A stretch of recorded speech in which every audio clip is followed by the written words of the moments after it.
हम देखेंगे एक्सरसाइज 3.1 का सॉल्यूशन। तो इसमें पहला क्वेश्चन हम देखेंगे। क्वेश्चन नंबर फर्स्ट है, Aftab tales his daughter 7 years ago I was 7 times as old as you were then. Also 3 years from now I shall be 3 times as old as you will be. Represent algebraically and graphically. देखिए ये जो question है ये edges के ऊपर depend है और यहाँ पर हमको इक्वेशंस को बनाना है और उसको सॉल्व नहीं करना है, क्योंकि यहाँ पे जो सिचुएशन है इस एक्सरसाइज में तीनों क्वेश्चन में आपसे कहा गया है कि आपको इसको एल्जेब्रिकली एंड ग्राफिकली सिर्फ रिप्रेजेंट करना है। यहाँ पे आपको कोई वैल्यू नहीं बतानी है, ठीक है। तो यहाँ पे जो क्वेश्चन है वो ये है कि आफ्ताब अपनी बेटी से कहता है कि 7 years ago, मतलब 7 साल पहले की बात कह रहा है वो, कि 7 साल पहले I was 7 times age old age you. कहने का मतलब यह है कि 7 साल पहले मैं अपनी बेटी से 7 गुना बड़ा था जब वो 7 साल पहले जितनी बड़ी थी, ठीक है। तो यहाँ पे हम सबसे पहले क्या करेंगे, present age of Aftab and his daughter को लेट करेंगे। तो यहाँ पे हम लिखेंगे let the present age of Aftab be X years and the present age of his daughter be Y years। Clear. तो प्रेजेंट एज अभी आफ्ताब की X ईयर है, तो 7 साल पहले कितनी रही होगी, X माइनस 7 years। तो यहाँ पे ये जो वर्ड है एगो, ठीक है, तो एगो जब वर्ड आएगा तो आपको क्या करना है, प्रेजेंट एज में से उस एज को माइनस कर देना है, उस ईयर्स को। जैसे कि 7 years एगो बोल रहा है तो प्रेजेंट एज में से आपको क्या करना है, 7 माइनस कर देना है। या 5 years एगो बोल रहा है तो प्रेजेंट एज में से 5 year माइनस कर देना है, ठीक है। सपोज दैट आपकी प्रेजेंट एज अभी है 30, क्लियर। तो 7 साल पहले क्या रही होगी, 30 माइनस 7। तो एगो का मतलब क्या है, आपको प्रेजेंट एज में से ईयर को माइनस करना है। अब यहां पे हम लिखेंगे 7 years एगो, केस 1 है। 7 years एगो, 7 साल पुरानी बात है ये, ठीक है। 7 years ago age of Aftab, age of Aftab क्या रहेगी, x माइनस 7 years। ये प्रेजेंट एज है और ये क्या है, 7 साल पहले की, तो x माइनस 7 years होगी इसकी। उसके बाद age of his daughter y minus 7 years, ठीक। तो यहां पर 7 साल पहले जब उसकी x माइनस 7 थी और उसकी बेटी की y माइनस 7 थी, तब उसने ये कहा कि मेरी एज अपनी बेटी से 7 गुना ज्यादा थी। तो हम यहाँ पे दोनों को इक्वल रखेंगे, x माइनस 7 और ये y माइनस 7। तो इसकी जो एज है आफ्ताब की वो 7 times है उसकी बेटी से, तो दोनों की एज को इक्वल करने के लिए हम क्या करेंगे, 7 का मल्टीप्लाई डॉटर की एज में कर देंगे। अब x minus 7 is equal to 7 को अंदर फेंकिए तो 7y माइनस 49, 7y इधर आएगा भागता हुआ तो x माइनस 7y और ये माइनस 49 भी इधर ले आइए तो प्लस 49 हो जाएगा इज इक्वल टू 0। तो x minus 7y plus 42 is equal to 0। तो ये आपकी पहले केस की पहली जो कंडीशन है, पहली जो सिचुएशन है वो रिप्रेजेंट हो गई। अब केस 2, केस 2 में देखिए ऑल्सो 3 years फ्रॉम नाउ, ठीक है। अब जब नाउ की बात आएगी तो नाउ में आप क्या करेंगे, नाउ में आप तैरेंगे नहीं, ये जो नाउ होगी इसमें प्रेजेंट एज में आपको क्या करना है, प्लस कर देना है, ठीक है। तो यहाँ पे 3 years फ्रॉम नाउ या 5 years फ्रॉम नाउ, तो 3 years है तो present age plus 3, 5 years from now present age plus 5 years। तो यहाँ पे केस 2 में हम लिखेंगे एज ऑफ, पहले लिखेंगे 3 years from now, 3 years from now Aftab age या age of Aftab age of Aftab x plus 3 years। ठीक है, प्रेजेंट एज x है और 3 साल के बाद कितनी एज होगी उसकी, x प्लस 3 years होगी। अब यहां पे हम लिखेंगे age of his daughter y plus 3 years। Clear. तो इस कंडीशन में उसने ये कहा कि 3 साल के बाद मेरी जो एज होगी मेरी बेटी से 3 गुना ज्यादा होगी, मतलब ये जो एज है वो 3 times है उसकी बेटी से, तो हम दोनों को इक्वल रखेंगे, तो x प्लस 3 और ये y प्लस 3। तो ये 3 गुना ज्यादा ऑलरेडी है, 3 गुना ज्यादा है और ये 3 गुना कम है, तो यहाँ पे हम 3 का इंटू कर देंगे। ठीक है, तो ये कैसे करते हैं, देखिए अगर यहाँ पे 15 है और यहाँ 5 है, तो ये जो 15 है वो 5 से 3 times है, तो दोनों के इक्वल करने के लिए हम क्या करेंगे, 3 का इंटू इधर करेंगे, ना कि इधर करेंगे। इधर करेंगे तो ये ऑलरेडी ज्यादा हो जाएगा, तो हम क्या करेंगे इसको, अब इसको सॉल्व करते हैं। x plus 3 is equal to 3y plus 9। अब 3y इधर आके नाम चेंज कर लेगा, -3y हो जाएगा, और 9 भी इधर आके अपना साइन चेंज करेगा, is equal to 0, and x minus 3y minus 9 is equal to 0। ये हो गई क्वेश्चन नंबर 2। ये आपका सिचुएशन रिप्रेजेंट हो गया एल्जेब्रिकली। ठीक है, तो हमसे एल्जेब्रिकली करवाया है तो हमने वो कर दिया। अब बात आती है इसकी ग्राफिकली की। अगर आप चाहें तो इसको सॉल्व भी कर सकते हैं, तो x की जो वैल्यू आएगी वो प्रेजेंट एज ऑफ आफ्ताब आएगी, और y की जो वैल्यू आएगी वो present age of his daughter आएगी। अब इन दोनों इक्वेशन की हेल्प से हम क्या करेंगे, ग्राफिकली इसको रिप्रेजेंट करते हैं। ठीक है, तो इसको रफ कर लेते हैं।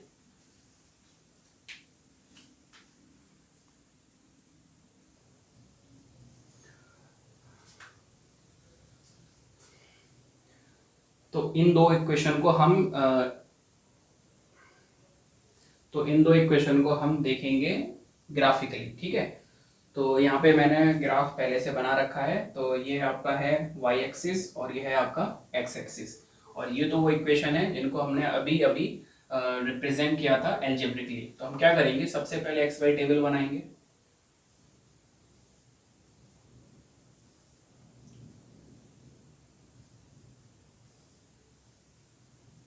ठीक है, और इस इक्वेशन को हम लिखेंगे x minus 7y plus 42 is equal to 0, and x is equal to 7y minus 42। ठीक है, तो अब हम क्या करेंगे, y की कोई वैल्यू पुट करेंगे और हमें x की वैल्यू मिलेगी। तो हमने y की वैल्यू पुट किया, सपोज दैट माइनस का 7, y is equal to -7 put किया, तो यहाँ से आपकी x की वैल्यू क्या मिलेगी, 7 into -7 -42, and x is equal to ये हो जाएगा आपका 7 7 या 49, तो यहाँ पे प्लस का 7 कीजिए आप, ज़्यादा हो जाएगा ये, तो हो जाएगा 49 minus 42, x is equal to 7।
चलिए, तो अब हम इस दोनों इक्वेशन को ग्राफिकली रिप्रेजेंट करते हैं, और उसके लिए हम क्या करेंगे, इस इक्वेशन को लिखेंगे x minus 7y plus 42 is equal to 0, and x is equal to plus 7y minus 42। ठीक है, तो अब यहाँ पे हम वैल्यू पुट करेंगे और यहाँ पे हम बनाएंगे एक्स वाई की टेबल, ये एक्स और ये वाई। तो यहाँ पे हमने अगर पुट किया, सपोज दैट एक्स की वैल्यू अगर हमने 0 पुट की, ठीक है, तो 0 इज इक्वल टू 7/-42 एंड -42 इधर आएगा तो प्लस का हो जाएगा, is equal to 7y and 7 6 42 and 6 is equal to y। तो हमने x की वैल्यू 0 पुट की तो हमको y की वैल्यू क्या मिली 6, तो ये 0 हो जाएगा और ये 6 हो जाएगा। नाउ अब हम पुट करेंगे x इज इक्वल टू यहाँ पे 7, तो ये हो जाएगा 7 इज इक्वल टू 7y-42 और ये हो जाएगा 7 + 42 इज इक्वल टू 7y, ये हो जाएगा आपका 49/7 इज इक्वल टू 5 एंड 7 7 जा 49। तो y की वैल्यू आ गई 7, तो x की वैल्यू 7 पुट की तो y की वैल्यू भी कितनी आ गई आपकी 7 आ गई। इसी तरह से हम क्या करेंगे, इस इक्वेशन को लेंगे। अच्छा, सबसे पहले इसको हम प्लॉट कर लेते हैं। ये पॉइंट हमको मिला 0,6, तो 0,6 कहाँ पे आएगा आपका, ये आ गया 0,6। उसके बाद है 7,7, तो ये 7x का है और y का 7 ये रहा, तो ये लगभग आएगा आपका यहाँ पे, ठीक है। तो ये हो गया 7,7। ठीक, अब इन दोनों पॉइंट्स को हम क्या करेंगे, मिला देंगे आपस में।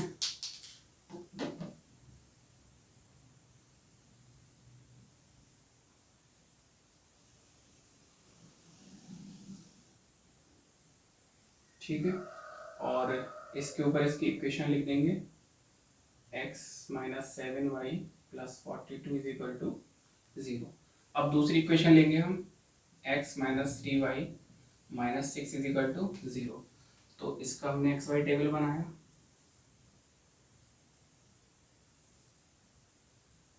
अब इस इक्वेशन को हमने लिखा x is equal to 3y + 6। तो x की वैल्यू अगर हम 0 पुट करेंगे, ठीक है, तो y की वैल्यू क्या आएगी 3y + 6, 6 इधर आएगा 3y एंड y की वैल्यू कितनी आ गई -2। अब हम पुट करेंगे यहाँ पे y की वैल्यू 0, तो x is equal to 3 × 0 + 6 and x is equal to 0 + 6, तो x इज इक्वल टू आ गया आपका 6। तो आपको पॉइंट मिला 0,6। y की वैल्यू 0 पुट की तो x की वैल्यू कितनी आई 6, 0 और ये 6। पॉइंट प्लॉट करते हैं 0,-2 कहाँ पे आएगा आपका, ये रहा 0,-2। उसके बाद है 6,0, 6,0। अब इन दोनों को मिला देते हैं।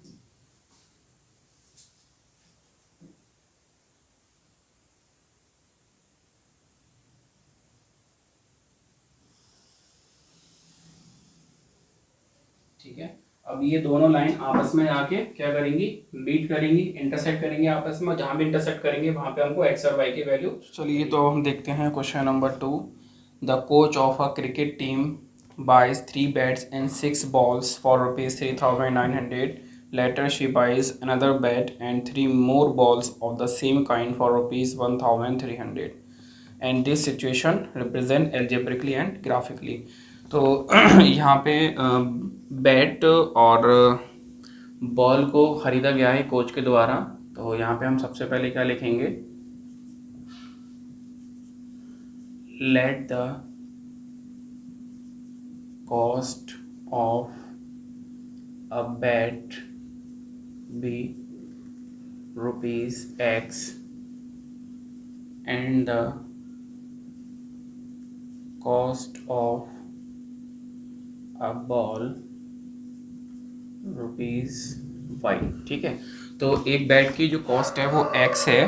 तो यहाँ पे आपका जो 3 बैट्स खरीदे गए हैं, तो यहाँ पे 3 बैट की कितनी हो जाएगी 3x, और एक बॉल की कीमत है y, तो 6 बॉल की हो जाएगी आपकी 6y, और दोनों को मिला करके कितना हुआ, ये हुआ आपका 3,900। क्लियर। अब यहाँ से हम 3 कॉमा ले लेंगे तो ये हो जाएगा x + 2y is equal to 1,300। This is equation number 1। Now case 2 है हमारा, later she buys another bat. उसने एक बैट और लिया, तो एक ही बैट लिया है तो उसकी कीमत हो जाएगी x, और बॉल्स ली हैं 3 ज़्यादा, 3 और बॉल ली हैं तो हो जाएगा 3y इज इक्वल टू, ये है आपका 1,300। 300। ठीक है, ये हो गई आपकी इक्वेशन नंबर 2। तो ये इक्वेशन 1 और 2 हमें रिप्रेजेंट कर रही हैं एल्जेब्रिकली, हमने रिप्रेजेंट किया इसको। अब हम इसको करेंगे ग्राफिकली रिप्रेजेंट। तो ग्राफिकली के लिए हम क्या करेंगे, ग्राफ पे रिप्रेजेंट करने के लिए इसका हम एक्स वाई टेबल बनाएंगे पहली इक्वेशन का।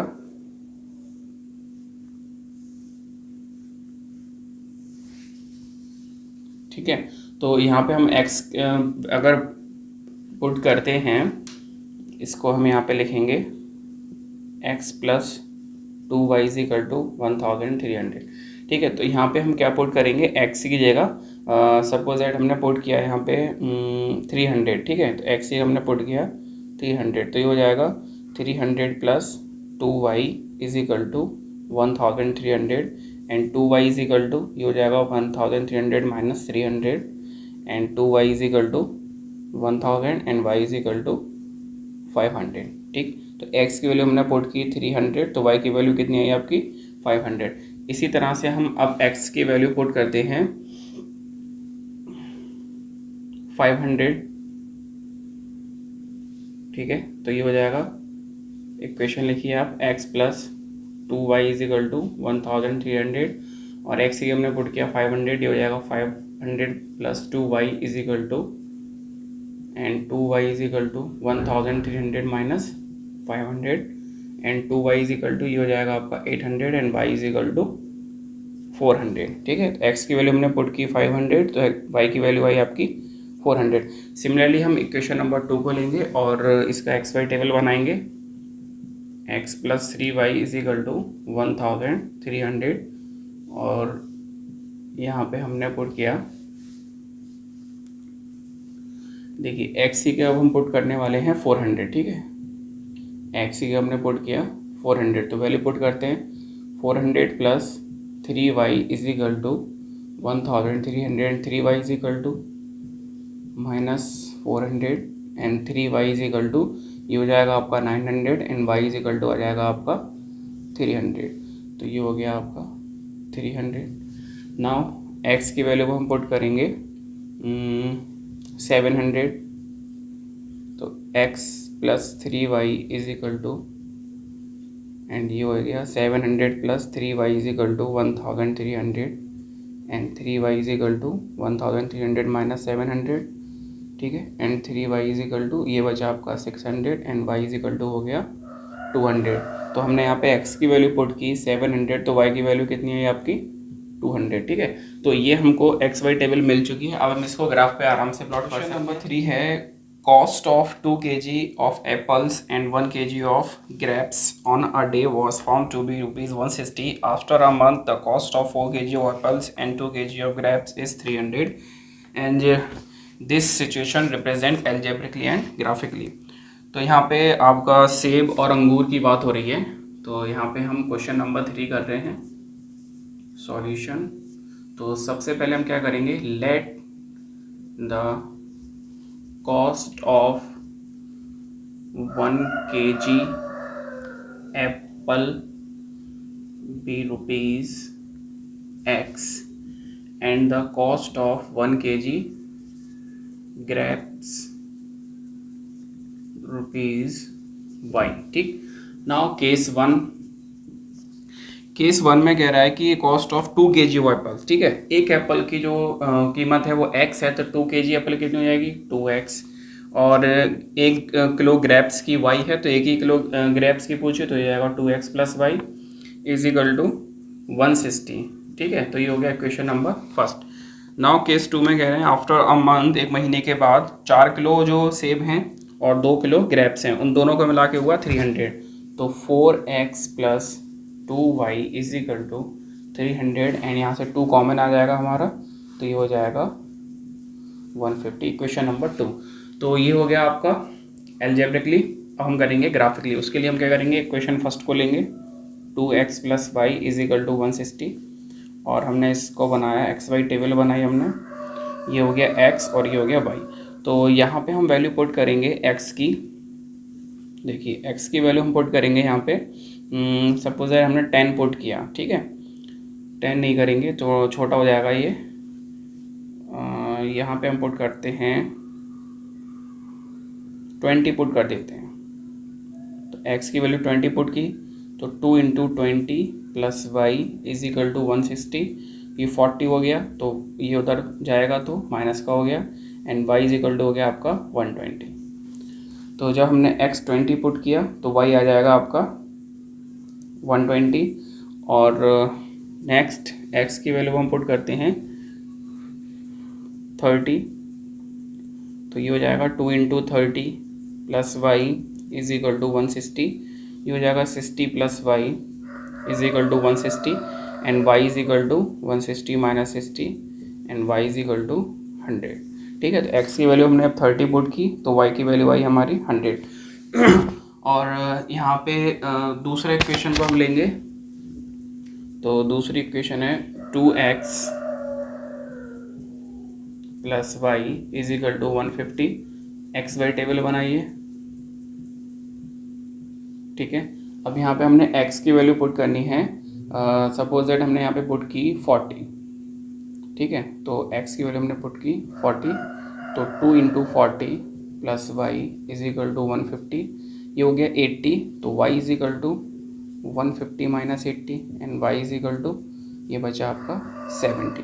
तो x की वैल्यू हमने 40 पुट की, तो y की वैल्यू आई हमारी 70।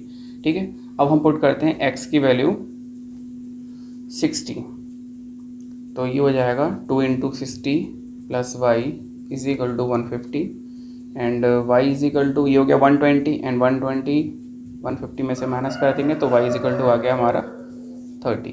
तो x की वैल्यू हमने पुट की 60, तो y की वैल्यू आई आपकी 30। और जब आप इसको ग्राफ पे प्लॉट करेंगे तो आपको जो यूनिट्स लेनी है वो क्या लेनी है, आपको 10 से स्टार्ट करनी है। ठीक है, तो आपका इजीली ग्राफ पे हो जाएगा। ठीक है, 1 से स्टार्ट नहीं करना है ना 5 से करना, आप 10 से स्टार्ट करना। जो स्केल लेंगे आप 1 यूनिट इज इक्वल टू 10। ठीक है, तो इसको आप ग्राफ पे प्लॉट कर लेना। तो ये थी हमारी एक्सरसाइज 3.1।